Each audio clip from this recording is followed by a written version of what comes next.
টাকার খুব দরকার হলে আসরের পরে এই নামটি 40 বার পাঠ করুন। আল্লাহর কাছে যা চাইবেন তাই পাবেন। 2 দিনের ভেতর সুখবর আসবে, আপনি ধনী হয়ে যাবেন। প্রিয় দর্শক, আমাদের সমাজে অনেক মানুষ আছে যারা অভাবগ্রস্ত, টাকার অভাবে তারা কিছু করতে পারছে না। তো তাদের জন্য এই আমলটি অনেক গুরুত্বপূর্ণ। তো ভিডিওটি না টেনে সম্পূর্ণ দেখার অনুরোধ রইল সবাইকে। প্রিয় দর্শক, টাকার অভাব খুব খারাপ। মানুষ টাকার অভাবে যা ইচ্ছে তাই করে। তাই টাকার অভাব দূর করতে আজকে আপনাদের মাঝে এরকম একটি আমল নিয়ে হাজির হয়ে গেলাম, যে আমলটি যদি আপনারা নিয়মিত করেন তাহলে ইনশাল্লাহ আপনার টাকার অভাব দূর হয়ে যাবে, আপনি সুসংবাদ পাবেন এবং আপনি ধনী হয়ে যাবেন।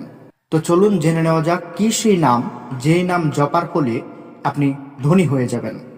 প্রিয় দর্শক, ধনী হওয়ার বিশেষ আমল ও দোয়া রয়েছে।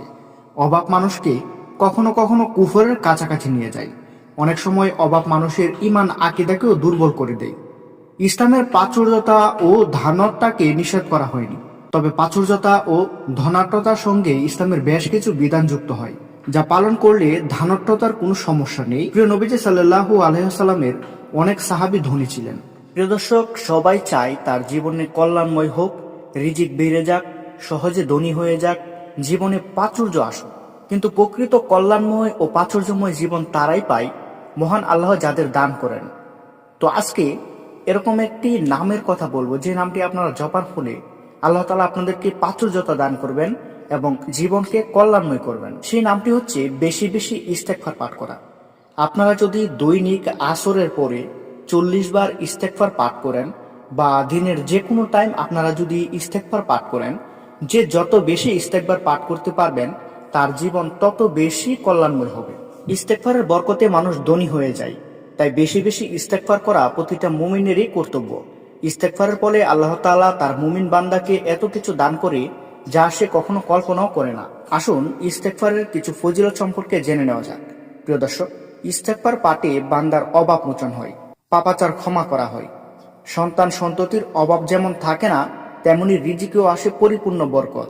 অভাবমুক্ত থাকতে পবিত্র কুরআনে বেশি বেশি ইস্তেগফার পাঠের নির্দেশ দেওয়া হয়েছে, যার ফলে মহান আল্লাহ মানুষকে উত্তম রিজিক সহ অসংখ্য নিয়ামত ধন্য করবেন বলেও জানিয়েছেন। অতঃপর বলেছি, তোমরা তোমাদের পালনকর্তার কাছে ক্ষমা প্রার্থনা করো, তিনি অত্যন্ত ক্ষমাশীল। তিনি তোমাদের উপর অজস্র বৃষ্টি দ্বারা ছেড়ে দেবেন, তোমাদের ধন সম্পদ ও সন্তান সন্ততি বাড়িয়ে দেবেন, তোমাদের জন্য উদ্যান স্থাপন করবেন এবং তোমাদের জন্য নদী নালা প্রবাহিত করবেন। সূরা নূহ আয়াত নাম্বার 10 এবং 12। এছাড়াও রিজিক বাড়ার ও ধন সম্পদ বৃদ্ধি করার আরো কিছু আমল রয়েছে।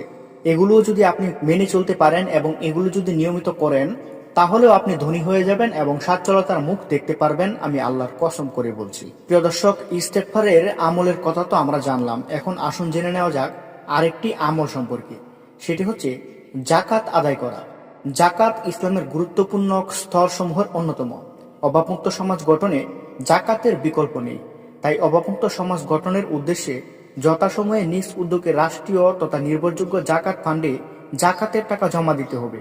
যাকাতের অর্থ সুষম বন্টনের জন্য কারা এই অর্থ পাবে তার স্পষ্ট বর্ণনাও এসেছে পবিত্র কুরআনে। মহান আল্লাহ তাআলা বলেন, যাকাত হলো কেবল ফকির, মিসকিন, যাকাত আদায়কারী ও যাদের চিত্ত আকর্ষণ প্রয়োজন, নবমুসলিম, তাদের হক এবং তা দাস মুক্তির জন্য, ঋণগ্রস্তদের জন্য, আল্লাহর পথে জেহাদকারীদের জন্য এবং মুসাফিরদের জন্য। এই হলো আল্লাহর নির্ধারিত বিধান। আল্লাহ সর্বজ্ঞ ও প্রজ্ঞাময়। সূরা তাওবা আয়াত নাম্বার 60। 3 নাম্বার যে কাজটি করতে হবে আপনার রিজিক বৃদ্ধির জন্য এবং আপনি সমাজে সচ্ছলতা থাকার জন্য, আপনাকে যে কাজটি করতে হবে সেটি হচ্ছে আত্মীয়তার সম্পর্ক বজায় রাখতে হবে। আত্মীয়দের সঙ্গে সুসম্পর্ক বজায় রাখার দ্বারা রিজিক বেড়ে যায়।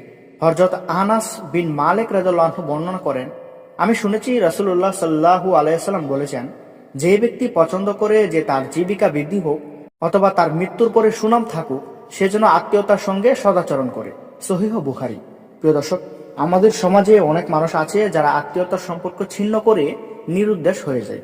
এটা করা যাবে না।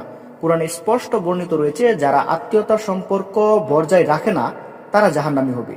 তাই আপনাকে দুনিয়াতে যদি আপনি রিজিকের অভাবে থাকেন, আপনার যদি রিজিকের ব্যবস্থা হচ্ছে না, আপনি অনেক অভাব অনটনের মধ্যে আছেন, তাহলে আপনার রিজিক বৃদ্ধির জন্য এবং অভাব অনটন দূর হয়ে যাওয়ার জন্য এটিও একটি কারণ হতে পারে যে আপনি আপনার আত্মীয়তার সঙ্গে ভালো সম্পর্ক রাখেন। তাই আপনাকে আত্মীয়তার সম্পর্কটা অটুট রাখতে হবে আপনার দুনিয়াতে সচ্ছলতা লাভের জন্য এবং রিজিক বৃদ্ধির জন্য। তো প্রিয় দর্শক, এই ছিল কোরআনে বর্ণিত কিছু দিক নির্দেশনা, যেগুলো মেনে চললে আপনি ধনী হয়ে যাবেন এবং আপনার রিজিক বৃদ্ধি পাবে আগের চেয়ে দ্বিগুণ। তাই আমাদের সকল মুসলিমদের উচিত, যারা অভাব অনটনের মধ্যে রয়েছে, যারা অভাব অনটনের মধ্যে আছেন, রিজিকের সমস্যা, টাকা পয়সার সমস্যা, তারা অবশ্যই বেশি বেশি ইস্তেগফার পাঠ করবেন এবং আত্মীয়তার সম্পর্ক বজায় রাখবেন এবং আল্লাহ তাআলার ইবাদতে বেশি বেশি মগ্ন থাকবেন। নেক দিলে আল্লাহ তাআলার কাছে চাইবেন, দেখবেন যে আল্লাহ তাআলা আপনার সকল মনের ইচ্ছা পূরণ করে দিয়েছে। তো প্রিয় দর্শক, আশা করছি আপনাদের সবাইকে বোঝাতে পেরেছি। আজকের ভিডিওটি এখানেই শেষ করতে হচ্ছে। ভিডিওটি ভালো লাগলে অবশ্যই একটি লাইক করবেন। আমাদের সাথে থাকার জন্য আপনাদেরকে অসংখ্য ধন্যবাদ। আসসালামু আলাইকুম, আল্লাহ হাফেজ।